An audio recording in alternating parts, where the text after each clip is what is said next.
Hey everybody, it's Carrie. Yesterday I said I would talk today about some of the symptoms of jealousy, or I guess you could say trust issues, and that's a word that not a lot of people like to claim, but I think if we're all honest and if we've ever cared about anybody, that we probably have felt jealousy before, and it can get pretty extreme, and especially when you've heard that it's unacceptable to be jealous. A lot of times it makes it even more difficult not to feel that way, because you have the added fear of thinking that if you feel jealous that you are totally unlovable and that somebody might leave you. And we tend to become super defensive when we think that our whole life is dependent on, or the way our life is set up is dependent on feeling or not feeling a certain way. That's true of anything. If you're told, hey, maybe, if you don't pay my bills, then I'm going to leave you. If you don't keep having sex with me, I'm going to leave you. If you don't give me blowjobs, I'm going to leave you. If you feel jealous, I'm going to leave you. Whenever there's like ultimatums, it's like it's a confidence trick. It's like it messes with your head, and it makes it almost like I've said before, Paul in the Bible puts it this way. He said, the thing I don't want to do, that's the thing that I do. And the thing I do want to do, I can't seem to do it. That's paraphrased, but that's basically what he's saying is, whenever you set up a rule like that, it's kind of almost set up to be broken. And there's a thing called the pink elephant theory, where it's impossible, they say it's impossible to tell someone not to think of a pink elephant, because the moment you've said it and the moment they perceive what you're saying is the same moment that they're thinking of a pink elephant.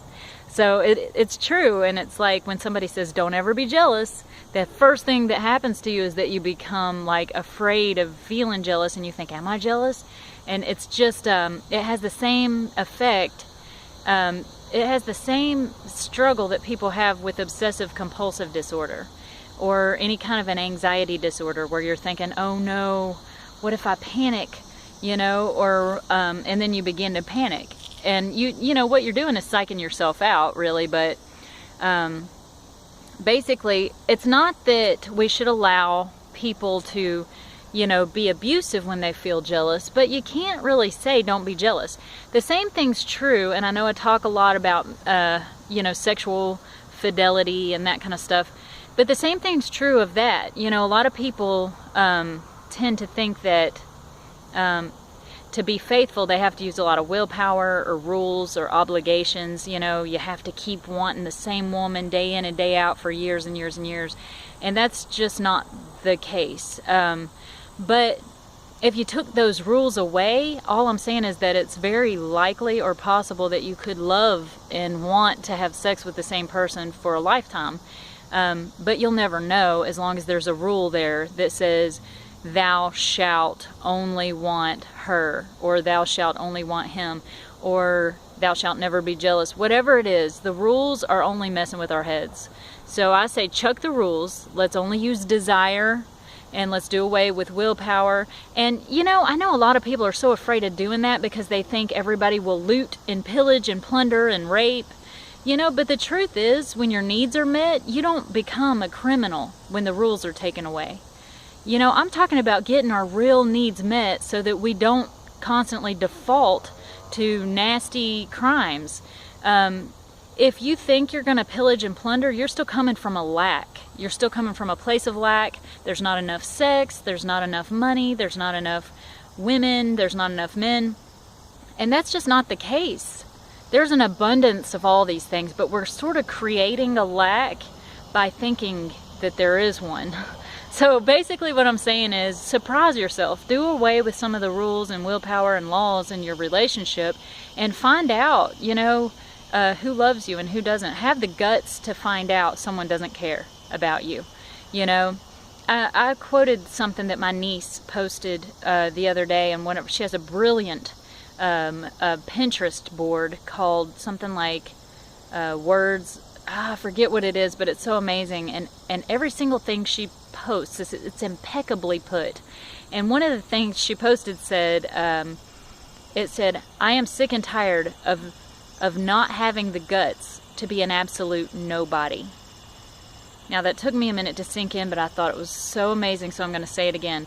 I am sick and tired of not having the guts to be an absolute nobody. And that speaks volumes. It's like we spend so much time holding everything together because we're afraid of looking like a nobody. We're just so afraid of that. And I say just join the human race, be a nobody, and find out how special you really are, how unleavable you really are, how lovable and how capable you are of having good things in your life and faithful things and people that want to stay there, people that don't want to hurt you. So anyway, like I said, like I promised, I'm going to go through some of my symptoms of jealousy when I was really struggling when I was married with really extreme and obsessive jealousy. I'm going to tell y'all some of that so that maybe you can relate and feel better about yourself, or just be amazed and marvel at my craziness. Okay, so basically, I remember, let's see, with my first husband, he would just have these dreams about other women, and it was just, he didn't want to be in the marriage. I mean, he panicked almost immediately, you know, and I got pregnant right before we got married, and he just really panicked. He was about 10 years older than me, and it was devastating. I was so young. I was 19, and he was 28, I think. And anyway, I was just so lost, and it was too late for me to get out of it. So I was just like, oh, please don't panic. You know, I have to carry, you know, the baby for almost a year, and then it's 20 years after that. I have to be there. You know, I was just like, please don't leave me doing this alone. But anyway, the more he pulled away, the more panicky I got, because I just didn't see another option but to make it work. I mean, I just felt so screwed. And plus he was like an assistant pastor at a church, so it was a double blow. He had this big ministry against pornography and all this kind of stuff, and I really thought I was getting me a man that was really going to fill some of my needs. He had the worst pornography addiction I have ever seen in my life. Some of the perversion there was just so unbelievable. It went into really extreme things. I mean, it was so foul, even your average pervert wouldn't approve, you know, and it was really nauseating. So anyway, I became paranoid of what was turning him on. I even was telling him about a story when I'd been horribly violated when I was about 4 years old, and it was sexual abuse. And when I told him this story, he had a sexual reaction to me telling him this story, and I was pregnant with my son, and it just devastated me. And it was just a nasty way to find out that he didn't have any concern for my soul or my well-being, and that this sick, sad story of a 6-year-old, or I was 4 actually at the time, of this 4-year-old being violated actually turned him on. So anyway, you can see where some of my trust issues came from, because he didn't have my true best interest at heart. And so anyway, I became extremely jealous, especially before I knew the specifics of his issues. I really thought it was just about women, because he would tell me he had these sexual dreams and stuff, and I really don't know why he told me that, because he knew it upset me. But anyway, it did the trick, and I was very nervous, and I would always like I really liked these magazines, like girl magazines, I don't know, like Cosmo and stuff, but I was afraid he would look at them and masturbate in the bathroom or something, you know. And so I would like hide my magazines, and like I would just away from him, you know. And then I would, like, when we went places, like, okay, if we had a cookout or something, I wouldn't invite my pretty friends, because I was afraid that he would spend more time giving them attention than me. And I would feel like it was hard for me to laugh and have a good time with my friends when I felt like I had to like be on high alert to keep him from thinking sexual thoughts about my friends, or from flirting with my friends. He wasn't very flirty. My second husband was more flirty, but my first one, he just thought these things mostly to himself. He never really humiliated me in that way by blatantly hitting on my friends or sisters. You know, I have 3 beautiful sisters, so there was always somebody beautiful around me. to feel threatened by, and I was never threatened by my sisters, but just by the thought of losing his attention. But anyway, and like I've said in other videos, the part of the reason why it's so scary to lose the man you love's attention is because all kinds of things start breaking down when you don't feel you have his singular sexual attention. When you feel like you have to share him sexually, his sexual attention with other women, you become deflated in a way that you know you're not going to be able to fill some of his needs now. Because if you don't feel sexy, it's hard to have sex. And, you know, on some level, you know, he's not going to put up with you not having sex for a long, long time. You know, it just feels like you're on a time bomb. You know, the ticking has started when you're not any longer able to find your own sexual feelings because you feel so unattractive because he's not giving you his sexual attention. Now you're gonna struggle to have a sincere response to him in turn, which is gonna turn him off even more. So it's terrifying for a woman to think that she's turning her husband off, or that she's not going to be able to be turned on to him.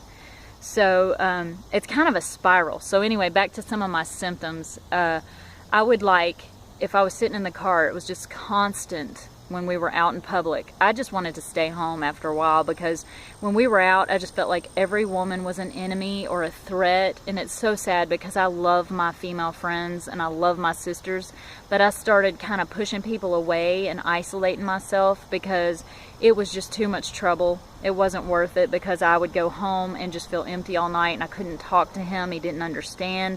He was angry if I felt threatened. So I just got real turned into myself, and at that time I didn't have words like I do now. Part of why I'm able to talk now and express myself is because I completely lost my voice, and it almost killed me. For a woman to lose her voice, it's the same thing for a man to have erectile dysfunction. If you can't express your feelings for a woman, you start dying. And let me just warn you, if a woman stops talking in a relationship, it's almost over. Because a woman has to have a voice in a relationship. She has to be able to talk and feel understood. And she'll almost make herself happy if you will hear her and understand her. But anyway, a few other of my symptoms. I was afraid of watching movies with him. Even if I liked movies, you know, with certain scenes in it and stuff, I didn't want him to see it if there was a sexy woman in it. Because I was afraid that he would be turned on, and then I would feel just left out and hurt, and I wouldn't be able to ask him, you know, what has she got that I don't have? Or I couldn't understand exactly what it was. Is it the scenario that turns him on, or does he want to have sex with somebody else and literally wants to cash me in for somebody else? I just couldn't understand, and honestly, to this day, I really still don't know what it means. I think it means different things for different men. I wasn't so offended by the thought of a scenario turning him on, but the thought that he just wanted to share his DNA with anybody that he, you know, doesn't know. You know, I just felt like, what am I, chopped liver? I'm sitting here having kids for you, and, you know, just anybody can turn you on, and that's just humiliating. So let's see. Some of my other symptoms were, basically, I just got so isolated. I just built walls around myself. I didn't want to go to beaches. I wanted to do these things. I just didn't want to do them with him around. And then it got to where even when he wasn't around, seeing women like in bikinis and all this stuff, plus he would confess little things, little bits at a time, and it just became like a trigger for me, like a shell-shocked feeling. Like whenever I saw, like he would tell me he fantasized about a certain supermodel in a magazine. Whenever I saw that supermodel, I instantly lost my appetite. I could be laughing with a friend. I would instantly be snapped out of the moment. And it was sad and heartbreaking. And I deserved some sympathy and understanding. And I needed a friend. And he was only hard on me. He didn't try to reach out or say, hey, maybe I don't fully understand, but I want to. And, you know, he could have been there for me in that way, and that would have helped tremendously. But instead, he was very ugly to me and put up ultimatums instead of really trying to, you know, make it safe for me to open up, which is what I needed. And he could have changed. He needed to change, and he needed to do some things to grow, you know. And I mean, I've heard it over evilized, you know, you can't change somebody and all this stuff, but absolutely you can. And I've changed for people that I love. And when people do drugs, they need to change. And when people hurt people they love, they need to change. And when people abuse their children, they need to change. And when people abuse their wives or girlfriends, they need to change. And vice versa. And I can't cover it in every single video, but yes, I understand that some women cheat and some men cheat and all this, you know. I can't constantly say that over and over again, but people come to me one at a time and say, you know, women do this too. I've only ever been a woman, and I've never been cheated on by a woman, and if some man would like to make videos that talk about that perspective, I would love to hear that. But for now, this is what my experience is, and this is what I have to share. So anyway, so those are some of the symptoms I've experienced, and I'm in beautiful Spring Hill, Tennessee, as you can see, but the sun's going down, and I'm gonna get home and post this, and I'd like to hear your comments, and if you want to share what some of your symptoms were, I might go into more detail, because this is going to be a very comforting type of video for people that are having some extreme jealousy, because you're not crazy, and it's not a mental disorder, and there's nothing wrong with you, and it's not Othello syndrome, and you're going to be okay. And other people feel it, they just don't have the guts to say it. So we're not alone, and it doesn't last forever. And this is part of the cure, is finding out that you're not alone, you're not crazy, and no, you don't deserve to be left behind if you feel jealous sometimes. Most likely it's just your instincts, and sometimes they're right and sometimes they're wrong, but more often they're right. And if nothing else, it's still a call for somebody to try to understand you, whether or not you make perfect sense all the time. It's irrelevant. Those are your feelings, and they are to be respected no matter what. So anyway, I'm going to post this. Y'all let me know what you think, and I'll see you soon.